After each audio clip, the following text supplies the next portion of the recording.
Sa nakarang episode ko, nakabili na ako ng tattoo machine ko sa taong nakilala natin sa kalsada. Natatuan at napag-practicean ko na din ang mga tropa ko. Pero hindi pa masyado sa sarili ko. Kaya ngayong araw na to, tatatuan ko yung sarili ko. Pero bago yun, tol, mag-unbox muna tayo ng mga parcel ko. And to be honest, tol, di ko alam kung ano to mga to. Pero meron akong idea. Meron akong mga nirequest na free sample sa TikTok, tol. Pero hindi ko sigurado kung eto yung mga yon. Kasi hindi talaga nila ako pinapadalhan kahit nagre-request ako, tol. Hindi ko alam kung bakit. Pero tignan natin kung eto ba yan. Alright. Kaya to. Sobrang dami kong nirequest na free sample. Hindi ko na alam kung ano yung mga request ko eh. Laki oh. CP mo TV. Yung mga nire-request ko kasi free sample, sobrang mamahal eh. Mga TV, mga home speaker. Pero pa ako nakaraan, ni-request ko refrigerator. Alright. May sumisilip, kulay blue. Tantanana. Ito nga yun, men. Ito nga yun. Toolbox para dun sa mga bagong tools na binili ko. Ayan siya, men. Solid din, no? Ayan, oh. Kulay blue. Aesthetic lang, di ba? Solid, ganda. Ayan, oh. Dalawa pa. Nako ka. Bags. Di ba? Bagay sa aesthetic ng bahay ko. Lagyan natin yung mga tools na binili ko. Alright? Tantananan. Bang! Solid. Tapos maluwang pa sa baba, oh. Ayun. Pwede pala yun. Ganyan. Isa sa bahay, tapos isa sa sasakyan ko. Sasarap ng ganyan, no? Ang ganda. Alright, check naman natin tong isa. Ano kaya to? Medyo mahaba-haba siya. Ano kaya to? Ay! Speaker! Ayan siya, mate, to. Wireless speaker. Mahal nito. Buti binigyan ako. Galante si TikTok ngayon. Mukhang oras na para mag-request pa ako ng madami-dami. Gagi ka, laki oh. Ba! Salamat, Toktiks. Ganda oh. Testingin natin. Bluetooth to be connected. Ayan man, gumagana siya ako, naririnig nyo. May mga tao na alis at mananatili. Alright, solid. Pang-affiliate. Alright, men. Ito yung mga TikTok finds ko. Ngayon, tuloy natin yung ginagawa natin. Punta tayong bayan, may kikitahin tayo. Let's go. And tol, andito na tayo sa kikitahin ko na tropa. Kung naaalala nyo, tol, meron nung nakilala nun na tattoo artist tas pinahiram sa akin yung tattoo machine niya. Andito na naman ako, makikiprint ako ng stencil ko para hindi ko na siya kinakamay. Saka, para eksakto din yung disenyo na gusto ko sa balat ko. Hindi nag-iiba, kumbaga. Ito, tol, ito yung shop niya. Dito tayo pupunta. Check natin kung nandito na ba siya, tol. Tao po. Ayun, nandito siya. What's up, man? Ayan, tol. Si Kuya Ding. Pero meron akong nakakatawang kwento namin. Tol, nung nakaraan pumunta ako dito, sinabi niya sa akin, dami niyang tanong.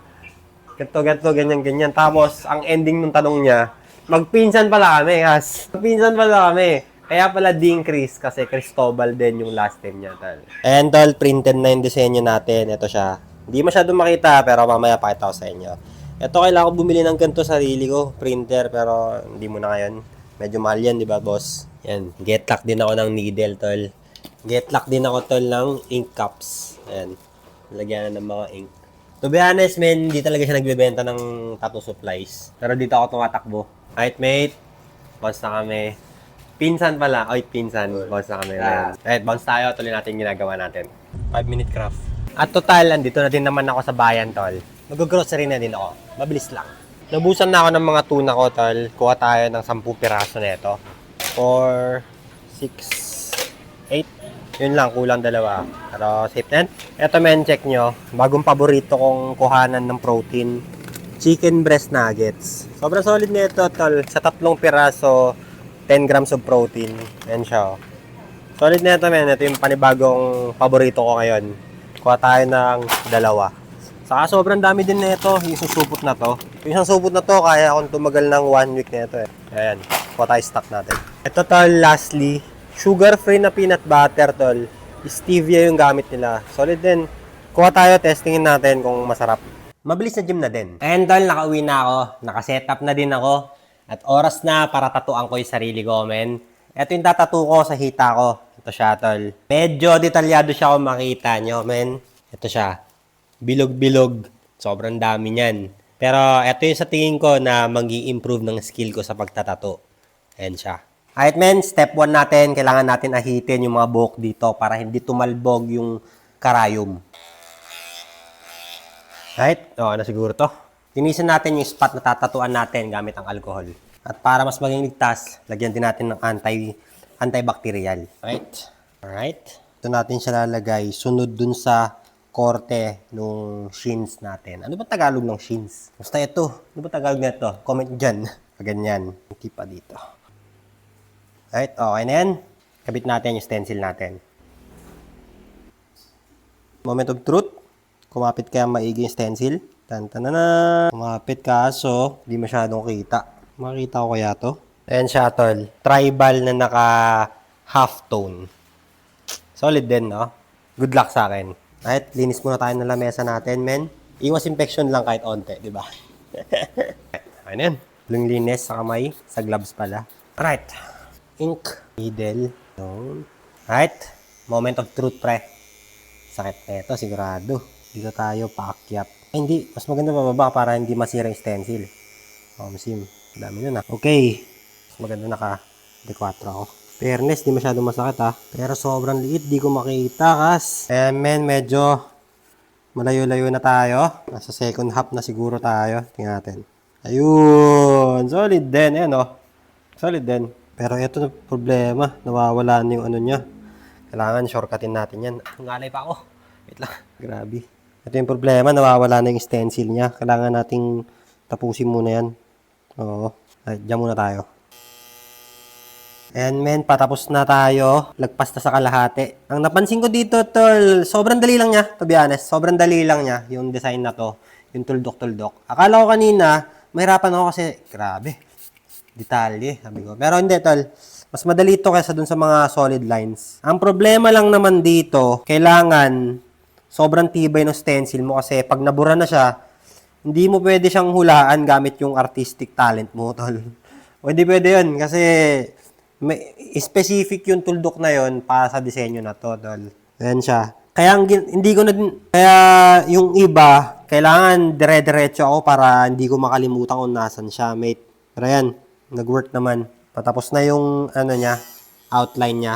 Saka dito, kakangalay, men. Nakaganto lang ako, sobrang tagal, Ayan, tol. Makita nyo, nag-work naman. Kita naman yung itsura ng disenyo, di ba? Hindi naman siya sobrang random na tuldok-tuldok lang. Pero ayan, tol, hindi siya masyadong masakit kumpara dun sa mga ganyan design. Hindi siya masyadong masakit. Kasi patigil-tigil ka, hindi dire-diretso, men. Ayan, continue natin. Ayan, tuloy-tuloy yung ano ko. Walang tigil, ganyan-ganyan lang. Bilog-bilog lang, di ba? Sobrang bilis. Basta talaga, wag lang madudurog yung stencil mo, mabilis lang siya. Pero grabe, sobrang ngalay. Konti na lang. Almost there. Ouch! Sakit mo na. Sakit dito. Sa baba. Uy! Lobat. Lobat! Pwede tayong baterya. Buti na lang may isa pa akong baterya. Ayaw. Ba tayo mag-an? Ayan, tol.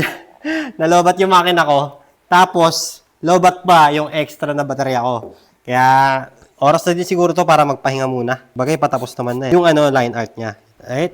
Update. Yun. Linis. Kita naman yung design, di ba? Di naman siya mukhang magulong tuldok-tuldok. Ayan, men. Ang shading na lang. Yun yung masakit. Sigurado ako. Ganda. Ouch. Pahinga muna tayo saglit, tol. And tol, habang nag-aantay ako na ma-charge yung mga baterya ko doon, bili muna ako ng mga stocks ko dito. Gloves, saka tissue kasi naubusan ako. Pero kailangan kong mag-ingat dito sa bag to kasi ayan yung tattoo ko. Baka mabasa siya. May infection pa ako, di ba? Kaya ito, tamang ingat lang ako. Hanap tayo ng kailangan natin. Baka sakaling norem. Ayun lang, wala ata silang gloves. Pati nga yata tissue, wala sila Wipes lang, ito. Pero dry na tissue kailangan natin. Kasi alcohol kasi yung wipes Masakit yun. Pero sa bagay, antibacterial naman to Ayan Pero masakit to, alam ko. Alcohol to Ito norem sila, 60 pieces. Kuha tayo. Sobrang onti nga lang, pero okay na yung meron kesa sa wala. Yan ang kulang na lang natin, yung gloves natin, men. Hanap tayo. Check din natin baka sakaling open yung pharmacy dito sa gilid. Ayan siya, men, Solid din, Mukhang may dumi sa sa paa. Ayan. Safe din. Ito nga, Ito, sakto, tol. Bukas pa yung pharmacy. Check natin kung meron silang bentang gloves. Good evening po. May benta yung gloves? Sir, meron pa bang iba? Mga, sabi mo na, 10 piraso. Magkano isa? Ay, wala na, ubus. Yun lang. Kahit anong gloves, ma'am, wala. Kalas. Ma'am? Pang tattoo, ma'am? May isa dyan? Sige, yan na lang. Okay na yan, kesa sa wala. Magkano yan, ma'am? 7. Wait lang. Ito, ma'am. 7. 2, 4, 6, 7. Thank you po. Ito, men, naubusan sila, ma'am. Pero buti na lang, meron silang isa. Sabi ko, kunin ko na yan, kesa sa wala, di ba? Tara, uwi tayo. Siguro naman, naka-charge na yung baterya ng tattoo machine natin, di ba? And tol, nakabalik na tayo. And siguro naman, full charge na tong baterya ng tattoo machine ko, tol. Testingin natin. Para matapos na din natin to. Sa mga hindi nakakaalam, tol, siguro yung mga may tattoo lang yung makaka-relate dito, men. Pero sobrang sakit ng tattoo pag tapos nyo na yung lining tapos magpapahinga kayo. Tapos itutuloy nyo yung shading. Sakit sobra kasi namamagana yung balat eh. Pero wala nang magagawa. Ito yung ginusto ko eh, diba? Alright. Let's go. Ayun, sakit to. Hawak pa lang, sobrang sakit na. Sakit nito, men. Sabi na eh, paano ako kuryente oh. Ang hapde, grabe. Ito men, try natin yung binigay ni Kuya Ding na needle. Ito siya. Mas makapal siya ng onte, tapos parang bilog daw siya. Mas maganda pang shading, sabi niya. Testingin natin kung mas mapapabilis pa yung trabaho ko. Kasi yan, tagal sobra. Hapdi pa. Testingin natin to. Hindi ko naman tawag nito. May tawag si Kuya Ding kanina dito. Pero nakalimutan ko na. Baka nun, mas masakit to. Ang kapal nito. Magkakamali ako dito. Oo, kapal. Pero wala, nabuksan na eh. Kailangan na natin gamitin. Nakakatakot. Tingin. Mas mabilis na konti. Ayun, mas mabilis na konti. Tapos hindi gaano masakit. Hindi siya kasing accurate na itong isa. Pakita ko dito. Balik ako dun sa pang line. Mas accurate to. Ito lumalagpas ako sa linya. Mas mabilis siya pero hindi accurate man. Kaya balik ako dito. Mas mabagal to pero mas accurate. Mas masakit pa. Ouch. Sim, mas accurate nga to. Mas masakit naman. Right. And tol, after 1 hour and 30 minutes, tapos ko na yung tattoo ko. Ayan, sobrang dami kong kalat. Pero eto na siya tol, final. Digs! Ayan. Sobrang gulo dito na parte sa gitna, pero may solution pa siya kasi yung sa disenyo, medyo clumpy talaga yun sa gitna niya. Ayan. Solid din, no? Not bad for a second timer. Diba? Dito ang ganda dito na part to. Ganda kasi ng stencil niya dito. Tapos dito din. Pero dito na walang stencil niya, hinulaan ko lang. So, babalik ako dun sa design. Siguro pag healed na yung tattoo ko, babalikan ko siya. Tapos, ballpen ko na lang, gamitin ko na lang yung artistic freedom ko. Papapapapapaks. Ayan siya. Pero sa malayo, okay siya. Ganda. Ayan o. Para pa rin cyber sigil pa rin, kumbaga. Pero pag nilapit, ay, pangit. Okay lang yan. Practice sa sarili, di ba? Madugo. Woo! So, paano ba yan, men? Dito ko natatapusin tong vlog ko na to. So, peace out. Sana nag-enjoy kayo. At sana, may natutunan kayo sa akin. Peace.